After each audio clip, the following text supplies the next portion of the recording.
by your courage and conviction.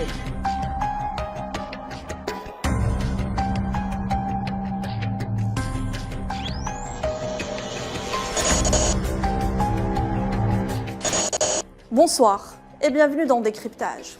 Dimanche 25 juillet au soir, suite à des manifestations ayant éclaté dans plusieurs villes tunisiennes pour exprimer le rejet de la classe politique et notamment des représentants du parti majoritaire de l'Assemblée des représentants du peuple, le président de la République, Kais Saïed, a annoncé le gel des pouvoirs du Parlement et le limogeage du chef du gouvernement. La Tunisie est en effet plongée dans une crise politique qui rend la prise de décision difficile. Entre affrontements à l'Assemblée et conflits ouverts entre le Parlement et le président de la République, les blocages politiques sont nombreux, tandis que la situation sanitaire et sociale se dégrade à une vitesse édifiante. Alors, quelles sont les causes d'une telle crise institutionnelle? Quelles peuvent en être les issues? Tout de suite, décryptage. Bonsoir et bienvenue à tous à nouveau à la table de décryptage ce mardi. Reda Hariraj, spécialiste en sociologie des conflits, spécialiste de l'Afrique du Nord et de la Turquie. Bonsoir, merci d'être avec nous. Merci également. Avec nous également à partir de Tunis, Fethi Chemri, ancien député tunisien. Vous êtes avec nous en direct de Tunisie. Bonsoir et merci de nous rejoindre. Heureux et honoré.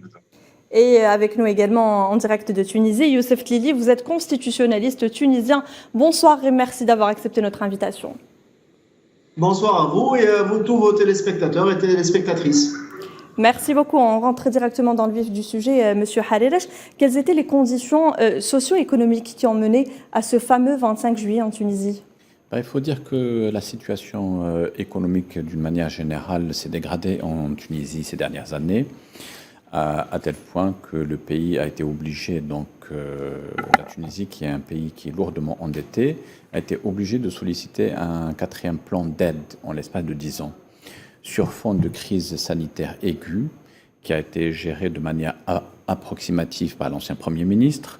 Et en plus de ça, il y a la pression aussi, il y a une pression sécuritaire aussi bien au niveau du pays voisin, la Libye, et qui a fait que depuis la révolution de 2011, la Tunisie a reçu près d'1 million de réfugiés, sans oublier les activités terroristes au niveau du Mont Chaambi, qui créent une situation insécuritaire.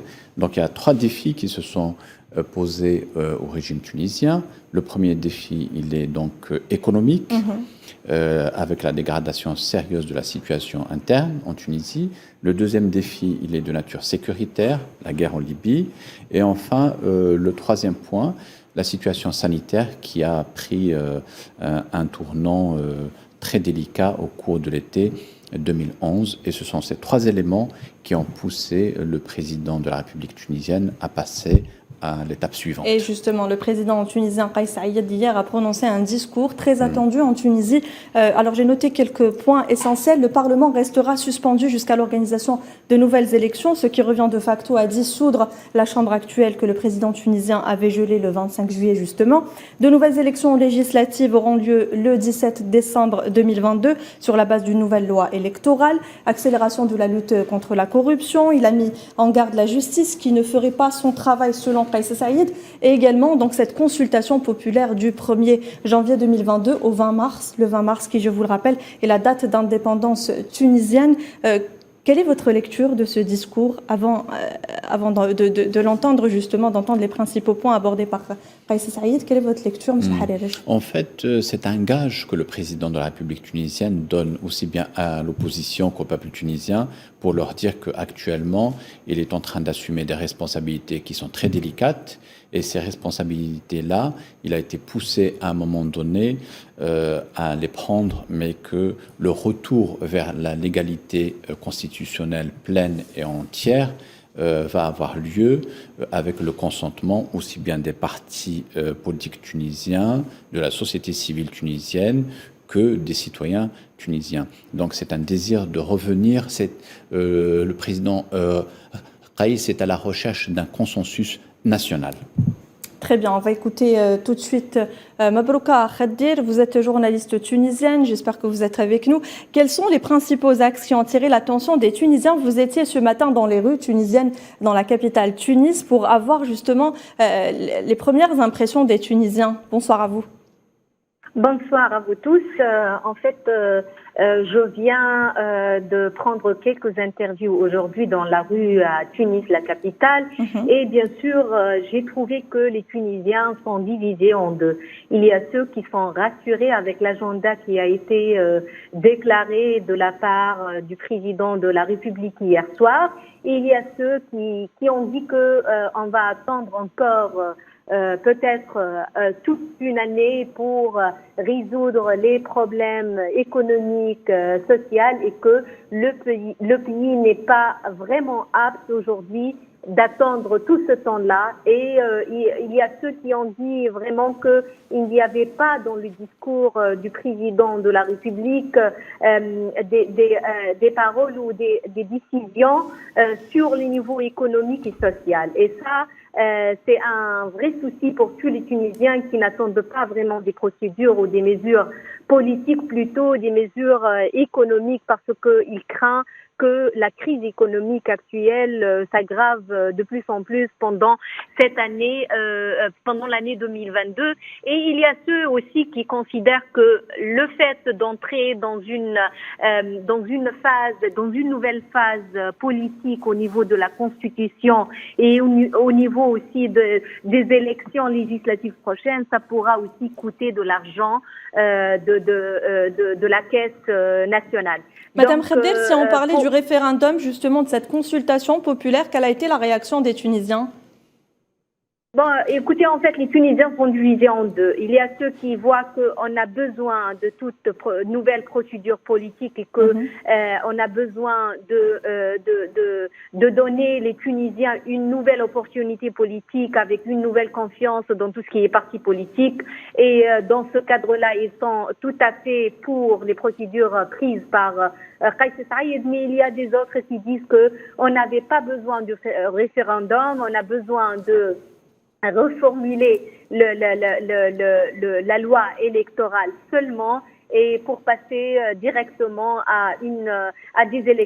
aux élections qui pourront vraiment aboutir à des nouvelles instances publiques telles que le Parlement et aussi le gouvernement. Donc voilà, il y a au début, il y avait pas mal de gens, pas mal de Tunisiens qui soutiennent Kais Saïed. Maintenant, il y a pas mal de gens qui craignent qu'on est en train de perdre du temps avec ces nouvelles procédures qui pourront vraiment coûter beaucoup pour les Tunisiens qui attendent surtout une nouvelle approche économique et sociale de la part du président de la République. Merci beaucoup, Madame Khader. Youssef Tlili, vous êtes constitutionnaliste tunisien. J'aimerais avoir votre réaction concernant ce que vient de dire notre journaliste en Tunisie, donc la journaliste tunisienne Mabrouka Khader, sur cet avis mitigé de la rue tunisienne.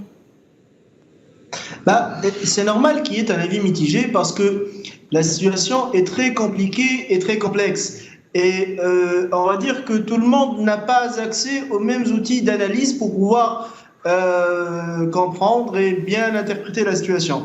Alors, s'il est vrai que le processus entier du 25 juillet qui a mené au discours du 13 septembre est lié à un contexte de crise économique et de crise politique.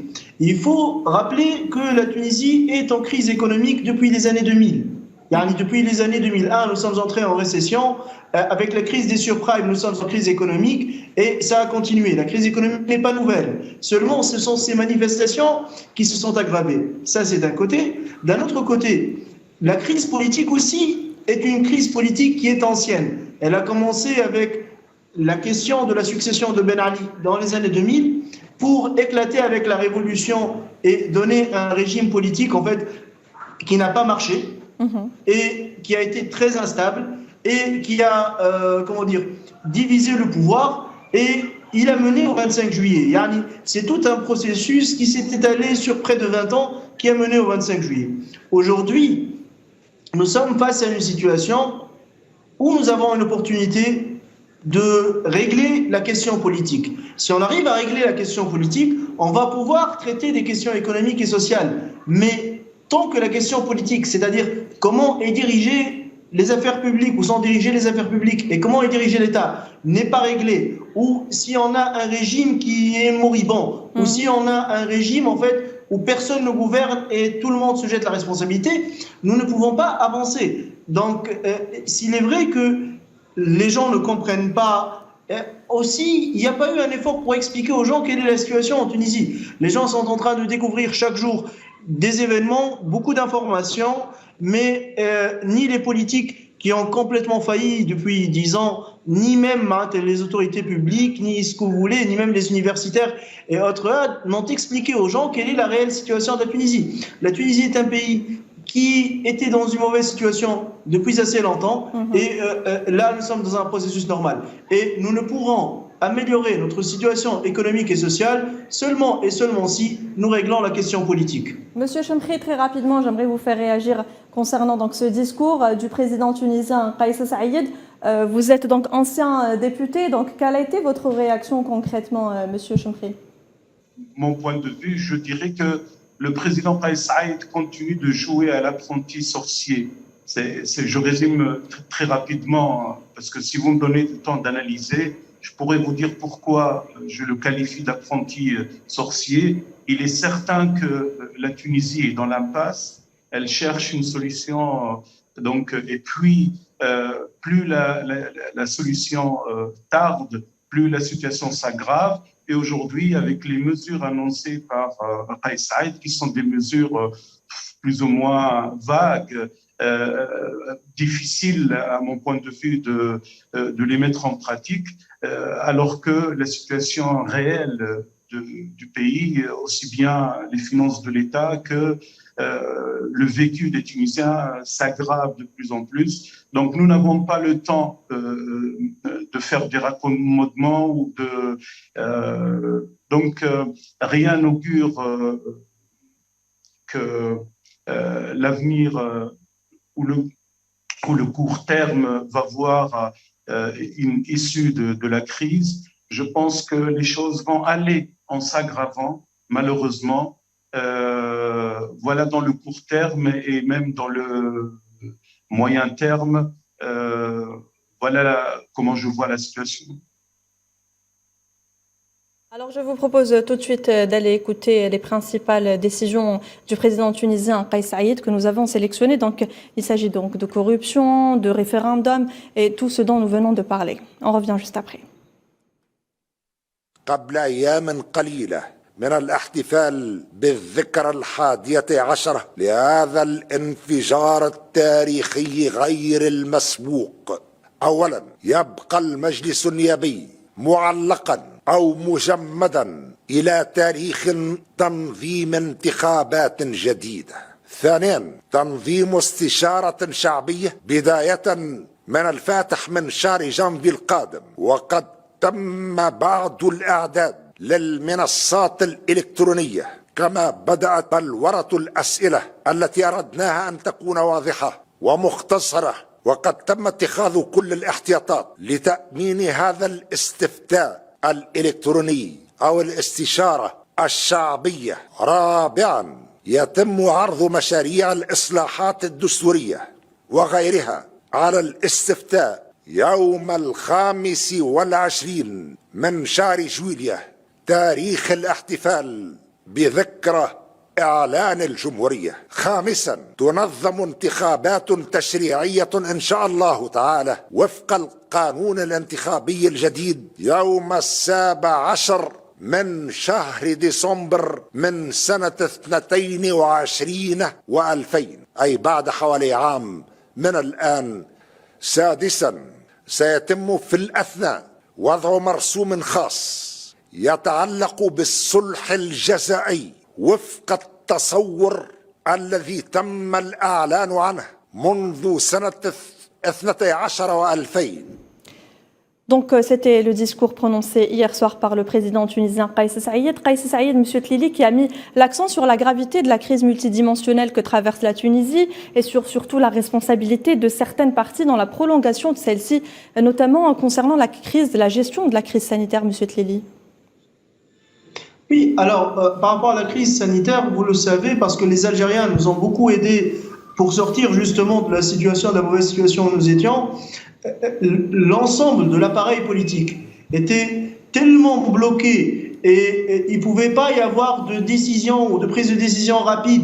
Et les luttes politiciennes fratricides sont arrivées à un tel point que le dispositif public en entier et étatique a été à côté de la plaque par rapport à la gestion de la crise Covid. Nous sommes arrivés à avoir des nombres de morts par jour qui sont très élevés, même en situation de guerre ou lors des anciennes grandes épidémies. La Tunisie n'a jamais connu ce genre de nombre de morts. Et cette défaillance quasi générale du système, disons, de prévention, etc. Donc, la question du Covid a beaucoup ajouté. Mais mais ça c'est conjoncturel. Il y a un problème structurel qui a été mis, qui a commencé après la Révolution et grâce à la Constitution de 2014, la première Constitution d'après-Révolution. C'est que la Constitution de 2014 a mis des institutions qui sont ingouvernables. Un Parlement qui élit le chef du gouvernement. Et personne n'a autorité pour, les pouvoirs sont déséquilibrés. Personne ne peut, par exemple, influencer le Parlement. Le Parlement se constituait ou se considérait comme étant une corporation plus qu'un Parlement. Et nous avons vu des projets de loi qui ne sont pas passés, des projets de loi qui sont restés des années et des années dans les tiroirs et qui n'ont pas évolué, etc. Et au final, c'est un contexte qui nous a mené à cette situation au 25 juillet. Et donc, pour revenir à votre question, il faut prendre la chose dans son contexte et dans son histoire. En Tunisie, nous avons très mal géré notre transition démocratique d'après 2011. Et nous l'avons tellement mal géré que le 25 juillet apparaît comme étant un résultat naturel à cette situation. Et là où il y a un côté positif, c'est que le président de la République a assumé sa responsabilité en tant que garant de la continuité de l'État et en tant que garant de la Constitution et a intervenu d'abord. Et ensuite, il y a quelque chose qui est très très important, c'est que nous restons dans un cadre civil. Et c'est une autorité qui a la légitimité électorale, qui a pris les choses en main et qui a mis en place un nouveau, on va dire, calendrier de sortie de crise avec une nouvelle vision de la transition, avec une idée de faire participer la population qui a été progressivement mise à l'écart les 10 dernières années dans la gestion et dans le choix de son ordre constitutionnel. Et ça, c'est très important, même si je suis d'accord avec M. Chemri, où il y a beaucoup de mesures qui sont un peu, un peu floues ou pas très élaborées, ou à la limite qui ne sont pas très, ou du moins encore très sérieuses. Mais quand même, il y a une nouvelle approche pour relancer le processus démocratique en Tunisie. Et justement, j'aimerais avoir votre avis. Ce n'est pas un État militaire, ce n'est pas un putsch d'une autorité, etc. C'est un processus de reprise en main de la chose et de la transition démocratique. Parce que le seul choix que les Tunisiens vont accepter, c'est un retour à la démocratie et un retour au fonctionnement d'institutions démocratiques. Or, ce qui s'est passé les dernières années était très très loin d'une pratique démocratique. Oui, et justement, j'aimerais faire intervenir Monsieur Fattah Chemri, donc justement sur la responsabilité de certaines parties, comme je le disais à Monsieur Tlili, dans la prolongation de cette crise en Tunisie, Monsieur Chemri.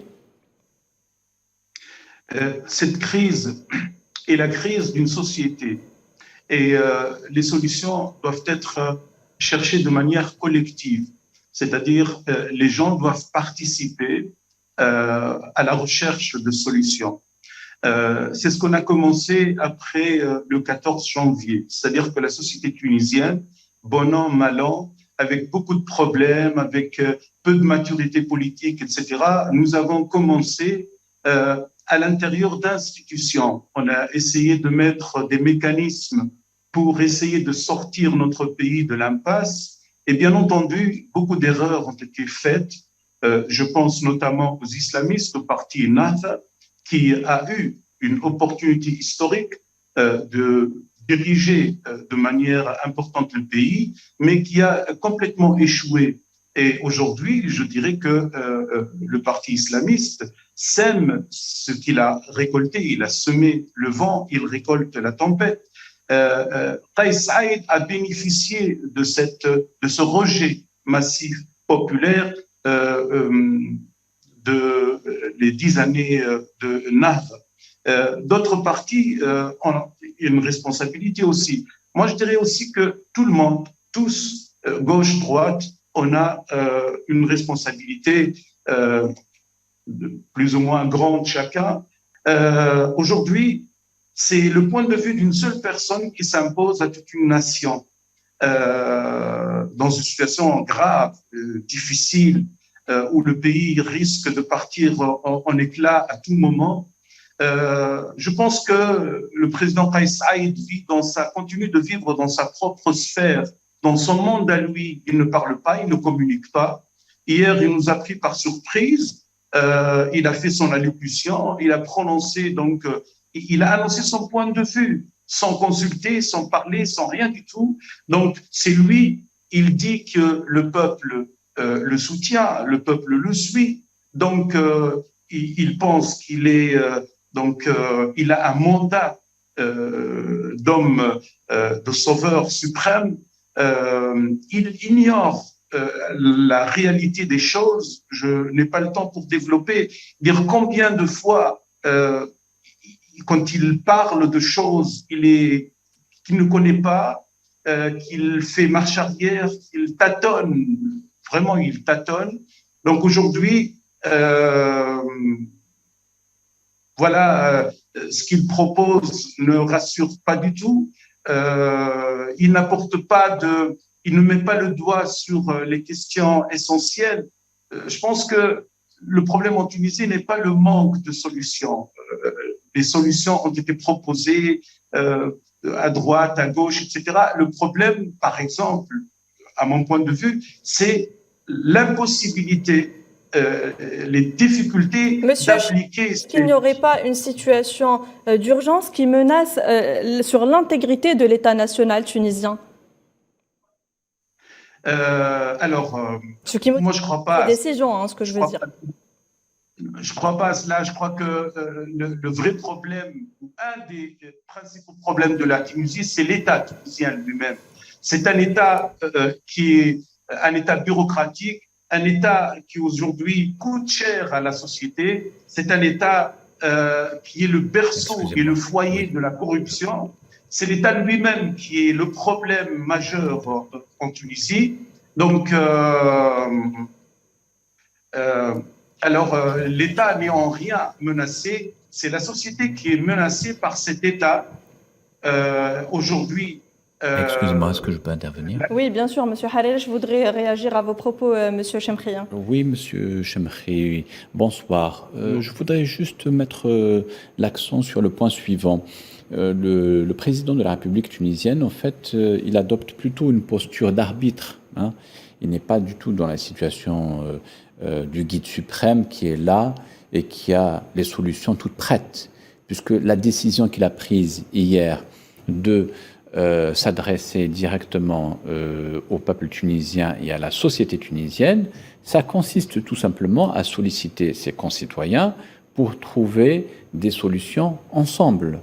Nous ne sommes pas revenus à la période du précédent président tunisien Habib Bourguiba, qui était le guide suprême, qui était le sauveur de la nation tunisienne et qui avait les clés en main, en quelque sorte. Ce n'est pas du tout le cas avec le président Kais. Il reconnaît effectivement qu'il y a une impasse et il propose l'élaboration ou voire même l'amendement de certains passages de la constitution tunisienne, parce que ce qui se pose actuellement à la société tunisienne, c'est qu'elle est dans une période de désenchantement. Au cours des 3 premières années qui ont suivi la révolution de 2011, beaucoup de temps a été pris pour l'élaboration de la constituante. 3 années, c'est beaucoup.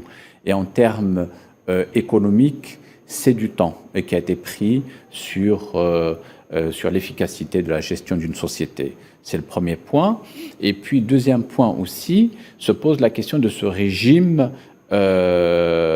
parlementaire mixte, un régime parlementaire qui fait que les partis politiques sont obligés de former assez souvent des coalitions, ils s'entendent sur certains points, ils s'opposent sur d'autres points, et par conséquent, tout ceci gêne le fonctionnement d'un pays. Et c'est ça qui fait que le président Kais a été obligé, d'une manière ou d'une autre, si ce n'est pas lui, un autre l'aurait fait à sa place, c'est une question de réglage. Monsieur Chempré, si vous voulez répondre à n'importe quel moment, vous pouvez intervenir, évidemment. Oui, alors, vous avez comparé Saïd à Bourguiba. Même je ne suis pas un fervent admirateur du Bourguiba. Je trouve que Saïd veut être une copie, mais une copie plus ou moins dégradée de Bourguiba. Bourguiba se prenait aussi pour le sauveur suprême. Saïd se prend aussi pour le sauveur suprême. Lui aussi, il nous considère comme des sujets passifs à qui on demande seulement de soutenir. Donc, moi, je ne nie pas que la Tunisie a beaucoup de problèmes. Nous avons énormément de problèmes. Mais ce que je mets en doute, ce que je refuse, c'est qu'on soit traité comme des sujets et qu'une seule personne puisse décider de ce qui est bon ou de ce qui est mauvais. Après la révolution du 14 janvier, le sens que les Tunisiens se sont donnés à eux-mêmes, c'est d'être les propres acteurs de leur propre libération, de leur propre avenir. Nous devons être les acteurs, nous voulons être les acteurs. Oui, mais M. Chempré, il parle justement de consultation populaire, de référendum, c'est un petit peu directement, c'est-à-dire qu'il dit directement au peuple d'intervenir, de prendre le pouvoir également avec lui. Non, c'est ce qu'il dit, effectivement, mais il y a des outils qui sont expérimentés, il y a des institutions, etc. Ce qu'il met en place, lui-même, il a dit, moi, je ne veux plus utiliser les anciens outils, je veux inventer de nouveaux outils. Mais nous ne sommes pas dans une situation où on va faire du bricolage. Donc, je conteste fortement cette approche qui se veut une approche participative, démocratique, etc. C'est quoi? Pendant 4 mois, il va consulter à travers le Internet, dans les gouvernorats ou dans les... Franchement, moi, je ne suis pas rassuré du tout. Moi, j'étais... Bien que je mesure bien l'étendue des problèmes auxquels fait face la Tunisie, mais je continue. J'ai l'intime conviction que la sortie ne peut être que collective. Elle peut être négociée entre tous les Tunisiennes, toutes les Tunisiennes et tous les Tunisiens. On n'est plus à l'époque du sauveur suprême. Une seule personne, même dotée des meilleures intentions et que l'enfer est pavé de bonnes intentions, je continue à affirmer que le président, à mon avis, il n'a plus la légalité ni la légitimité, qu'il se prévaut, lui, du large soutien, un soutien qui s'effrite au fur et à mesure. Depuis 4 mois, il a perdu une vingtaine de pourcents de soutien dans l'opinion publique. Je ne crois pas que la voie qu'essaye de tracer le président Kais Saied est la voie du salut pour la Tunisie. C'est une nouvelle, situation qui peut déboucher sur tout, sur est-ce que la réalité tunisienne, est-ce que pendant toutes ces mesures, tout ce coûte de l'argent, et on sait bien que ce qui manque le plus à l'État tunisien aujourd'hui, c'est l'argent. Voilà comment je vois les choses. Je ne suis pas rassuré. Excusez-moi. Oui, je voudrais juste compléter votre intervention en attirant votre attention sur le point suivant. Est-ce que vous ne pensez pas qu'il y a quand même un vide juridique qui fait que l'absence d'une cour constitutionnelle en Tunisie aurait pu, en 2021, faciliter une transition qui aurait été beaucoup plus transparente, parce que l'absence quand même d'une cour constitutionnelle, c'est un élément qui est important et on n'en parle pas suffisamment, je pense, en Tunisie. Vous mettez le doigt sur une des erreurs politiques des partis qui étaient au pouvoir, et notamment le parti Nahda, qui ont, par des manœuvres diverses, retardé ou empêché la mise en place de cette institution. Aujourd'hui, bien sûr, son absence se fait ressentir énormément, mais pour vous dire honnêtement, par exemple, le président Saïd, qui avait plusieurs fois réaffirmé son respect de la Constitution, aujourd'hui, ou le 22 septembre, il a balayé la Constitution d'un revers de main. Donc, nous sommes dans une situation assez bizarre, quoi, où le désenchantement des Tunisiens, la faillite des partis politiques a facilité le hold-up du pouvoir, a créé une situation où les Tunisiens ont senti un soulagement le 25 juillet parce qu'ils en avaient marre de la situation. Mais en fait, ils n'ont pas bien fait attention à ce qui va venir par la suite. Le président de la République, donc un concours de circonstances a facilité son accaparement du pouvoir et lui, il l'a interprété comme en étant un chèque en blanc par la suite. Aujourd'hui, c'est vrai, il n'y a pas de confiance entre la classe politique et les citoyennes et les citoyens. Il y a un vide politique incroyable que continue de mettre à profit le président de la République, mais c'est comme une situation d'attentisme général alors que la maison brûle, quoi.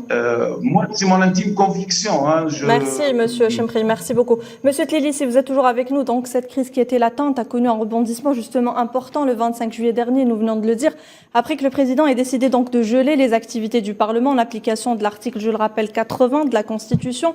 5 mois après, Monsieur Tlili, quel est le bilan qu'on peut établir ensemble ? Si vous permettez, avant, j'aimerais répondre par rapport à la question sur la Cour constitutionnelle. Oui. En fait, la Cour constitutionnelle, on en a beaucoup parlé en Tunisie, et l'un des problèmes était qu'il n'y avait pas de Cour constitutionnelle, mais je pense que personne n'a lu le texte de la Cour constitutionnelle qui a été mise en place. La Cour constitutionnelle n'est pas compétente pour dans ce genre de questions, et ses compétences ont été très limitées par la partitocratie qui était au pouvoir.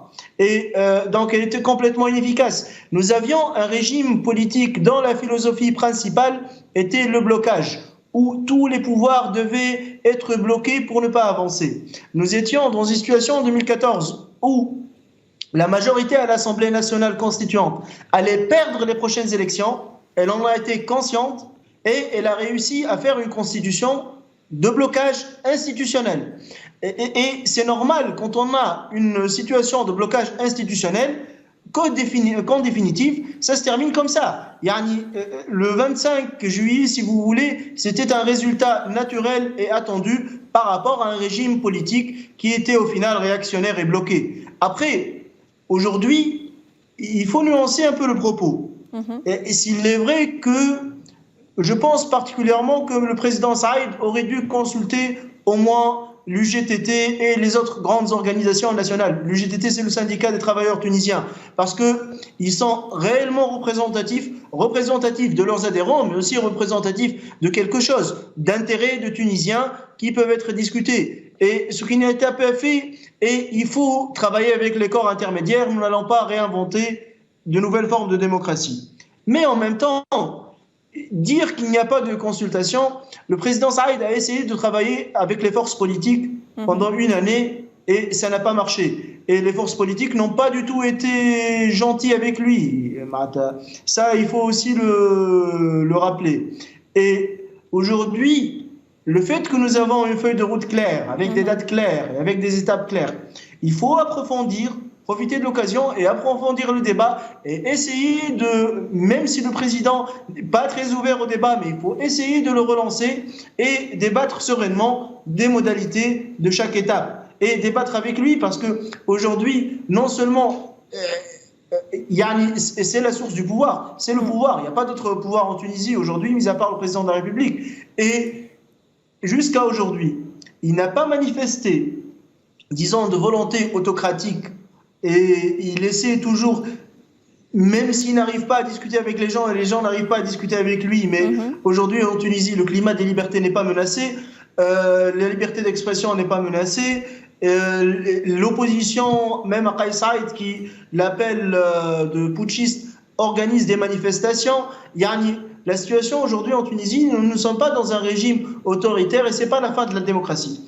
Ça peut être une reprise de la démocratie si d'abord les forces politiques qui se disent centristes ou de gauche ou je ne sais pas quoi se rassemblent et organisent de vrais programmes et de vraies propositions à la population. Ceux qui ne veulent pas, aujourd'hui, ils font assumer la responsabilité du processus à un parti, le parti islamiste, qui est très responsable, mais eux aussi sont responsables parce qu'ils sont émiettés, divisés et qui ne se rassemblent pas. Mais aussi au président de la République, alors que c'est une responsabilité collective. Si aujourd'hui, on veut vraiment sortir de la situation où nous sommes, dans la feuille de route qu'a mis le président, parce que c'est notre outil aujourd'hui de travail, il faut d'abord organiser une consultation avec les organisations nationales et principalement l'UGTT pour vraiment dresser, si vous voulez, la ligne d'action sociale et économique à faire.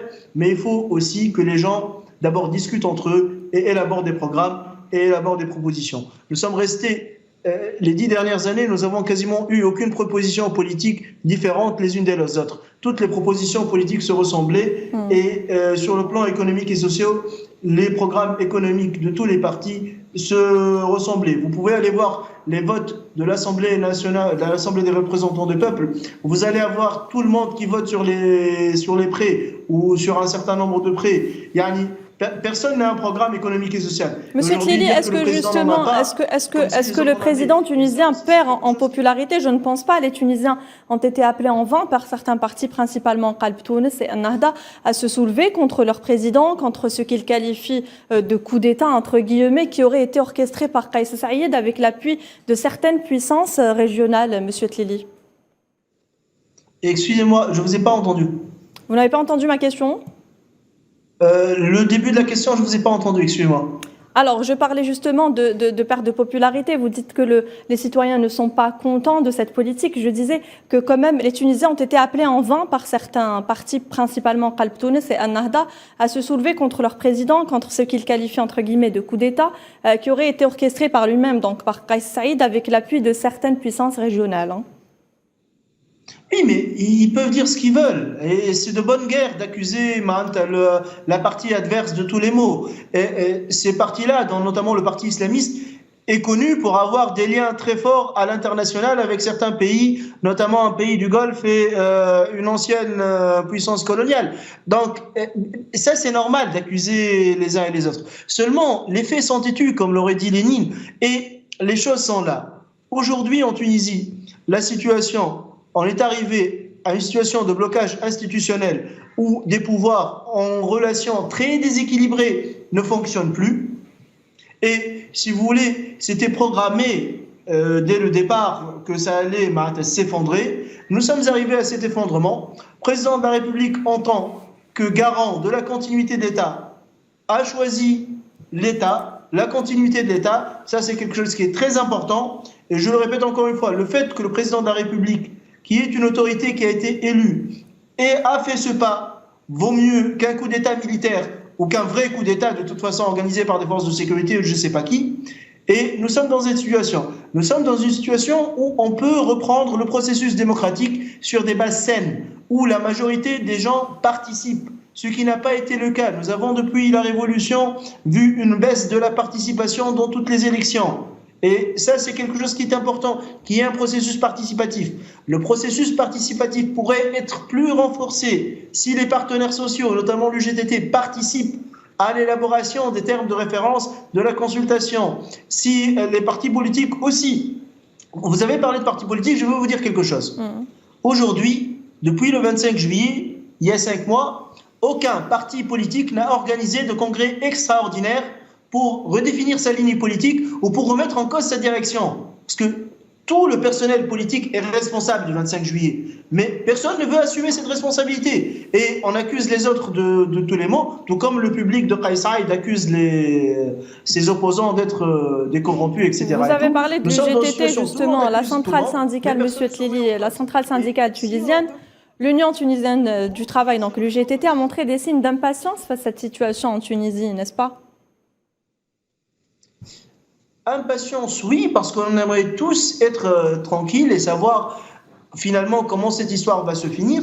Le discours d'hier a eu le mérite de mettre une limite temporelle à la période extraordinaire et à la période exceptionnelle, ce qui n'était pas le cas. Donc aujourd'hui, nous avons au moins des étapes claires, des dates, ce qui n'était pas le cas depuis le 25 juillet jusqu'à hier. Nous n'avions pas de date, nous étions dans le flou total. Aujourd'hui, une partie du flou a diminué. Donc je pense que les gens vont être un peu plus rassurés parce qu'il y avait un certain moment, un moment de doute. Mais il faut que cette période de transition, la continuité de la transition démocratique se termine pour qu'on ait enfin des institutions pérennes et des institutions durables et des mandats définis dans le temps et pour pouvoir nous attaquer à des questions plus importantes telles que les questions, enfin tout aussi importantes, telles que les questions économiques et sociales. Mais nous ne pourrons pas résoudre nos problèmes économiques et sociaux tant que les questions d'ordre politique, et les problèmes politiques et les problèmes institutionnels restent posés en Tunisie.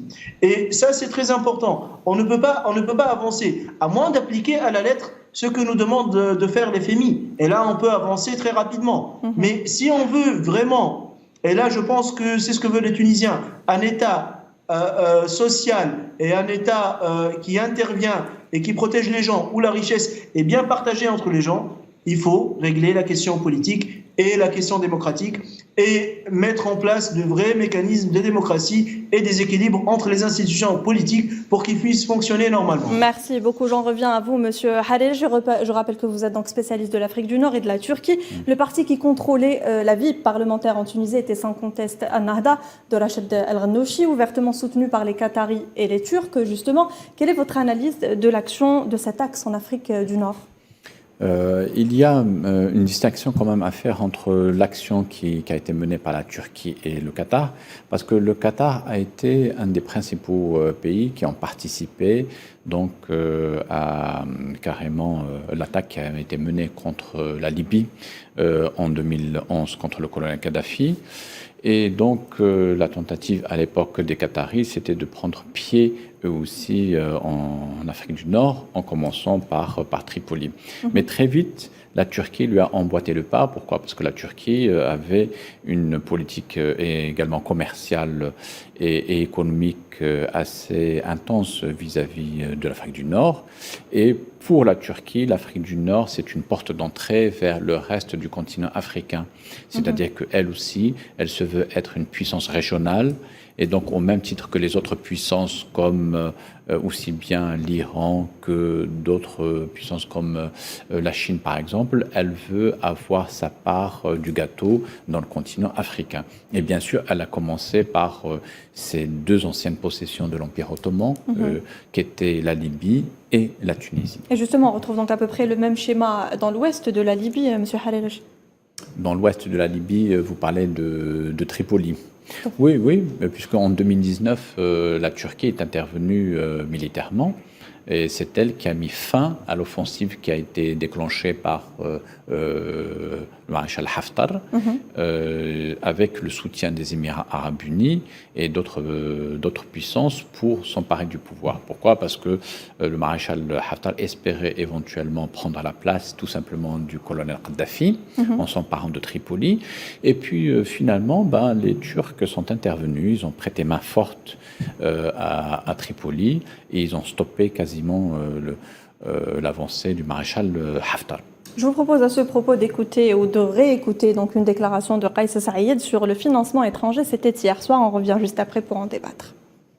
وأكثر من هذه المظاهر التي يعرفها الجميع ثبت بما لا يدعو لأي مجال للشك أن هؤلاء تقاضوا الملايين من الدولارات ومن الأورو من الخارج في الانتخابات الماضية وما زالوا يدفعون الأموال ويتقاضونها خارج كل إطار قانوني. فأين القضاء؟ لماذا لا يحاسبون هؤلاء كما يحاسبون الفقراء والمساكين؟ هذه أموال الشعب يجب أن تعود إلى صاحبها وليس لمن اختلس هذه الأموال وليس لمن ابتز هؤلاء. سابعا محاكمة كل الذين أجرموا في حق الدولة التونسية وفي حق شعبها ولا زالوا الآن يجرمون. وعلى القضاء، وأؤكد على القضاء، أن يقوم بوظيفته في إطار الحياد التام. Alors, Monsieur Chemri, j'aimerais tout de suite vous faire réagir. En Tunisie, il y a deux principaux pôles, notamment depuis 2015, depuis l'arrivée donc de Sisi, la chute des islamistes, des frères musulmans en Égypte et l'offensive à Haftar à l'est de la Libye. Comment ceci s'est manifesté dans le contexte politique tunisien?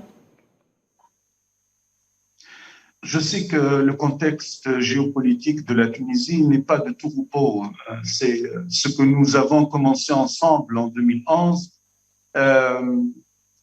N'était pas facile à faire, surtout que la situation en Libye impactait fortement la Tunisie.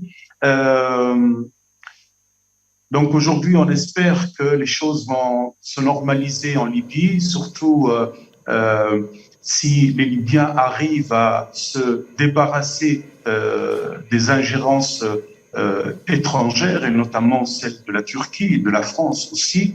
Je souhaite pour le peuple libyen qu'il retrouve la voie de de la liberté et de l'émancipation, etc. Mais je voudrais, puisque vous avez passé un passage du discours hier du président, je dirais honnêtement, la manière de dire et ça ne m'impressionne pas beaucoup sur le financement, l'argent qui arrive, etc., sur le droit du peuple. Il faut, s'il y a des gens qui ont commis des crimes, il faut les juger. Jeter le discorde comme ça, de manière générale, sur le politique, sur la justice, dire que la justice ou sous-entendre que la justice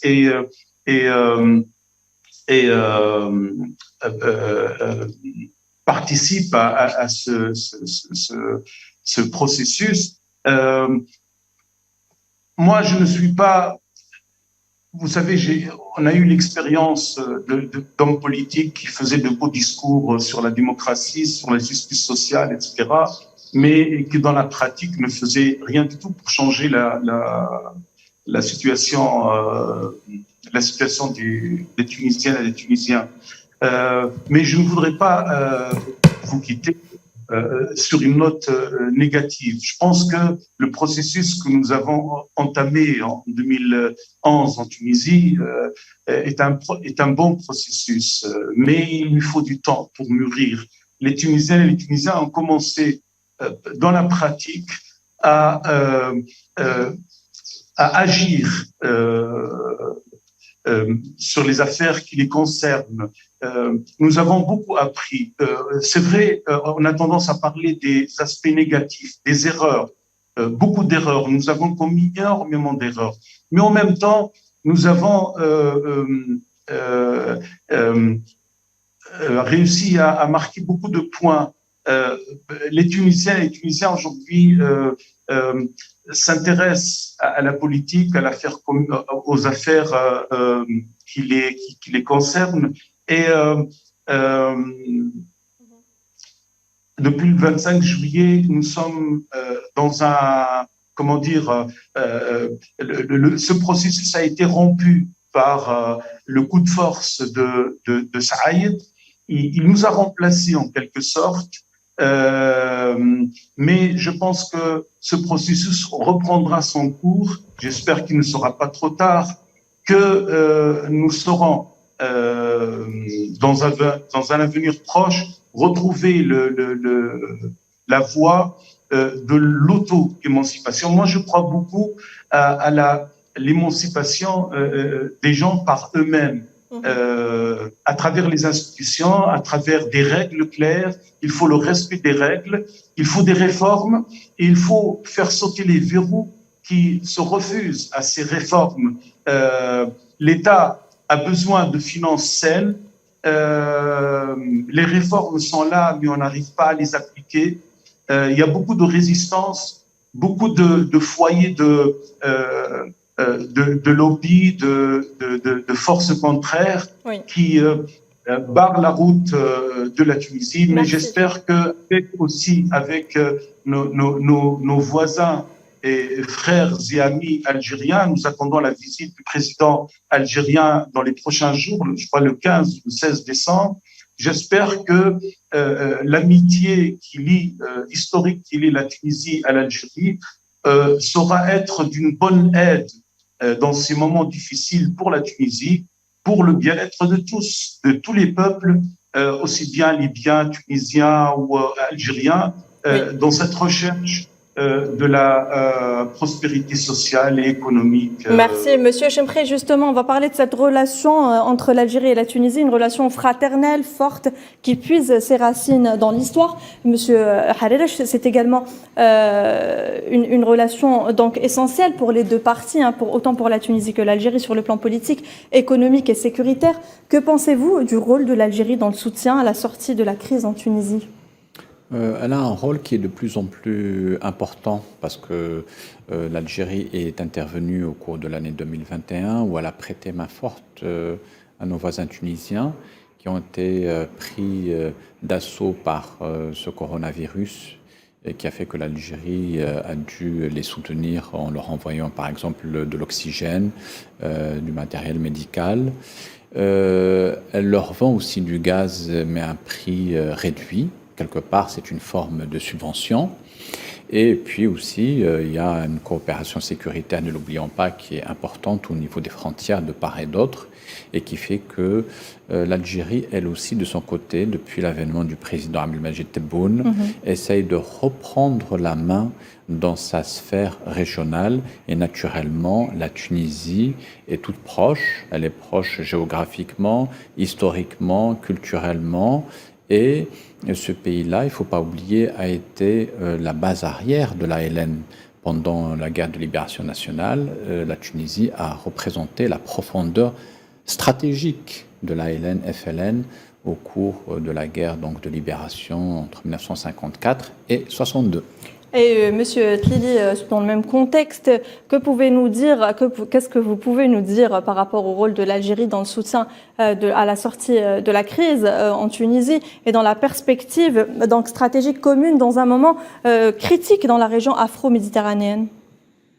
Avant, je voudrais vous dire que je suis d'abord très fier que mes deux grands-pères, qui sont tunisiens et bien tunisiens, ont été reconnus par l'Algérie comme étant des moudjahidines. Oui. C'est-à-dire que partant de là, les relations entre la Tunisie et l'Algérie ne sont pas souvent très bonnes ou excellentes, mais elles ne deviennent bonnes et excellentes et fraternelles et cordiales et indéflectibles que quand l'un des pays est en crise. Et ça, c'est ce que nous a montré toute l'histoire. À chaque fois que si nos deux pays vont bien et vont très bien, ils vont se chamailler. C'est comme dans des histoires de famille. Mais quand un de nos pays est en crise, il y a l'autre pays et l'autre peuple surtout qui deviendra son soutien indéflectible. Et aujourd'hui, par rapport à la question du rôle de l'Algérie, ce n'est pas tant le rôle de l'Algérie parce que l'Algérie est là et va soutenir la Tunisie. La Tunisie, c'est sa seule frontière, je pense, où il n'y a pas de situation de conflit. Les Algériens,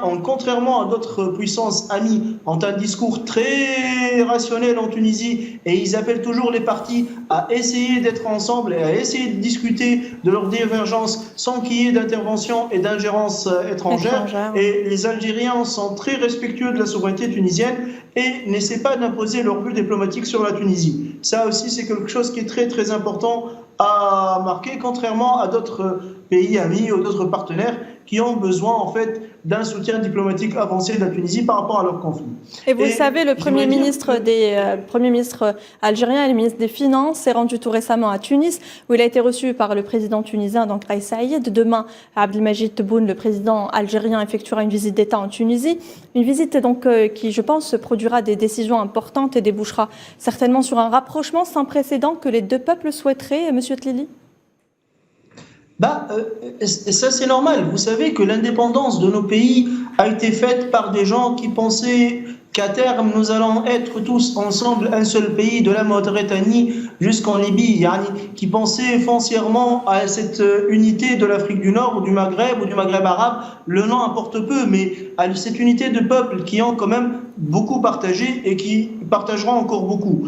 Et le fait que l'Algérie soit là, c'est une situation, on va dire, aussi normale et naturelle dans des conditions que vit la Tunisie, mais il y a aussi une responsabilité de la part de l'Algérie. Parce que le pouvoir algérien aujourd'hui sait pertinemment que si jamais la situation devient mauvaise, on va dire, en Tunisie, ou si la situation déborde, ce ne sont pas seulement les Tunisiens qui vont en souffrir, mais aussi en bonne partie les Algériens. Et soutenir la Tunisie, c'est aussi soutenir l'Algérie ou bien veiller au bien-être du peuple algérien. Donc la question de l'intérêt stratégique algérien est là. Et c'est pour ça que l'Algérie prenne ses responsabilités. En plus, comme je vous l'ai dit, en période de crise, la Tunisie, ou l'Algérie d'ailleurs, ne se trouve que...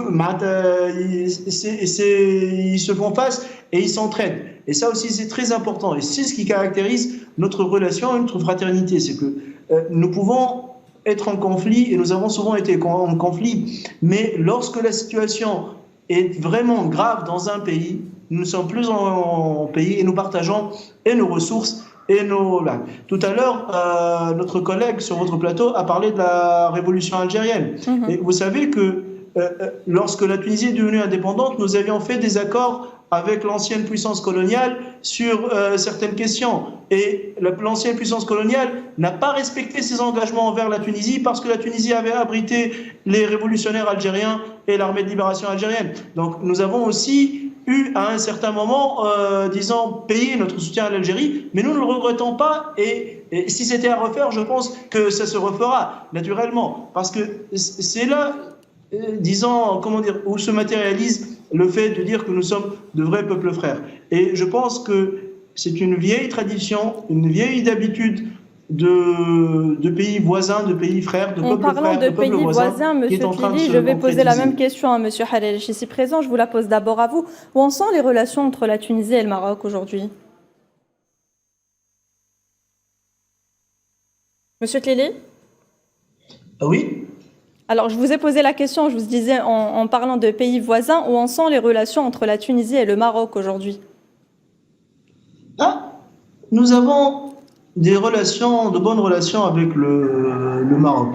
Et vous savez que la Tunisie est un pays qui, sa ligne diplomatique a été de ne pas entrer dans les conflits et d'être toujours dans une situation de neutralité positive. C'est-à-dire que la Tunisie a souvent proposé à des pays en conflit ou qui avaient des problèmes leur médiation. Par exemple, la Tunisie avait proposé à la République démocratique du Vietnam, donc au Vietnam Nord, de faire les bons offices pour essayer de trouver des négociations avec les Américains.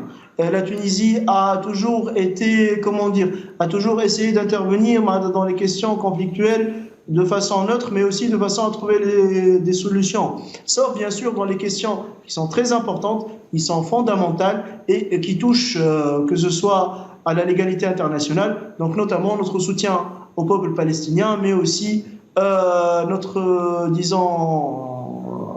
contestation des régimes d'apartheid et des régimes racistes qui existaient en Afrique. Donc aujourd'hui, ce que pourrait faire la diplomatie tunisienne, c'est toujours d'intervenir en essayant de trouver des terrains d'entente et d'accord, parce que il serait beaucoup mieux que dans une paix, et indépendamment de la responsabilité des mains, que nos relations se construisent dans la paix et dans l'échange et dans l'amitié. Et je pense que c'est ce que les Tunisiens devraient s'investir à faire. Et surtout qu'aujourd'hui, nous avons réussi depuis quelque temps à sortir de la politique des axes. C'est-à-dire que avec les islamistes et leurs alliés, nous nous sommes trouvés dans un axe qataro-turc et leurs alliés contre d'autres pays frères et amis. Et ce n'est pas la Tunisie. La Tunisie a vocation à être amie avec tout le monde et aussi a vocation de défendre les causes justes et a vocation de proposer ses bons offices et d'essayer toujours de, de rapprocher tous les pays frères, les pays amis, et d'essayer de trouver des solutions pacifiques au conflit et peut-être pousser vers une intégration régionale plus développée.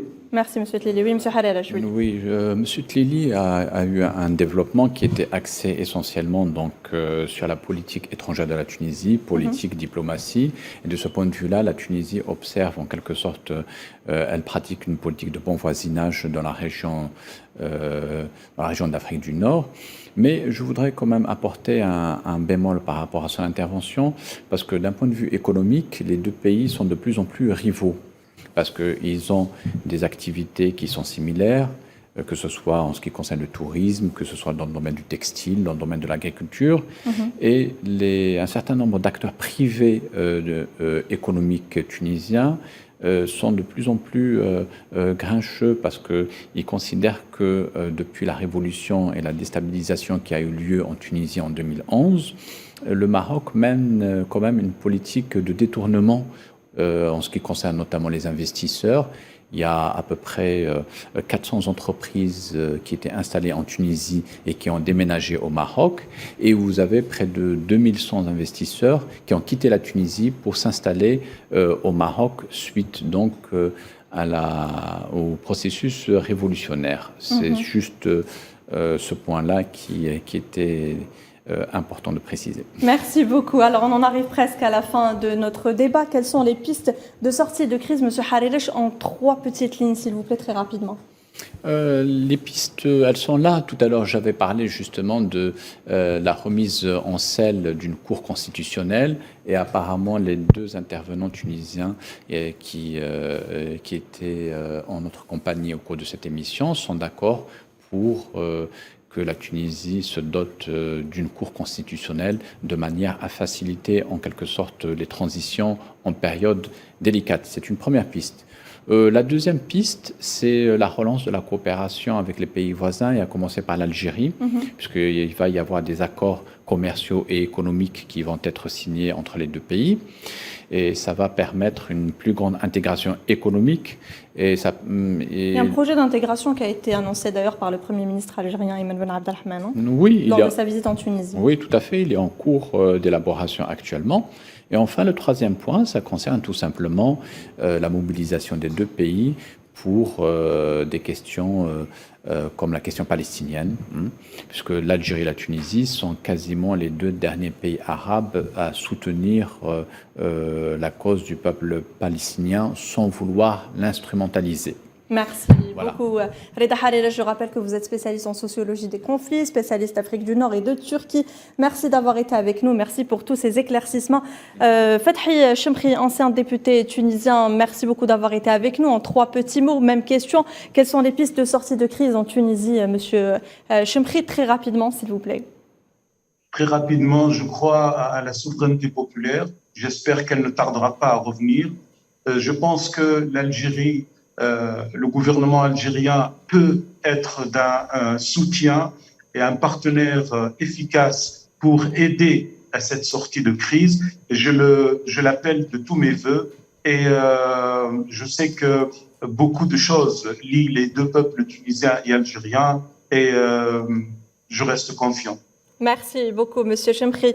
Youssef Tlili, vous êtes constitutionnaliste tunisien. Merci pour toutes ces précisions. Et en 3 mots également, quelles sont les pistes de sortie de crise en Tunisie? Renforcer les consultations, notamment en intégrant de façon structurelle les organisations nationales telles que le Grand Syndicat des Travailleurs, le GDT ou le patronat, etc. Et tout. Ça, c'est quelque chose d'indéniable avec la consultation populaire et le processus qui a été fixé. Ensuite, il y a quelque chose qui doit être fait par les acteurs politiques eux-mêmes, qui est de se réorganiser, d'organiser des congrès exceptionnels, de développer des programmes et des positions politiques, ce qui n'est pas aujourd'hui le cas. Aujourd'hui, nous sommes en train de réagir à l'actualité et non pas de développer des propositions concrètes. Et enfin, et bien sûr, se relancer dans un processus diplomatique et de coopération internationale qui respecte notre souveraineté, mais aussi qui soit ouvert et inclusif et dont la seule motivation soit notre intérêt national. Nous avons par exemple rompu nos relations diplomatiques en 2012, je pense, avec la Syrie pour une question d'alignement qui ne nous concerne pas. Nous ne sommes pas en conflit avec la Syrie. Ça, c'est à titre d'exemple. Aujourd'hui, nous devons avoir une diplomatie parce que nous n'avons pas de quoi faire une levée de fonds à l'intérieur du pays. C'est à l'international que nous devons chercher chez nos amis, chez nos frères et chez nos partenaires notre soutien. Mais nous devons faire cela rapidement et avec une nouvelle vision et une vision ouverte. Merci. Merci beaucoup à Youssef Tlili, constitutionnaliste tunisien. Merci à vous trois de m'avoir accompagné lors de ce débat. Merci à vous de nous avoir suivis. On se retrouve mardi, même heure, pour un nouveau décryptage.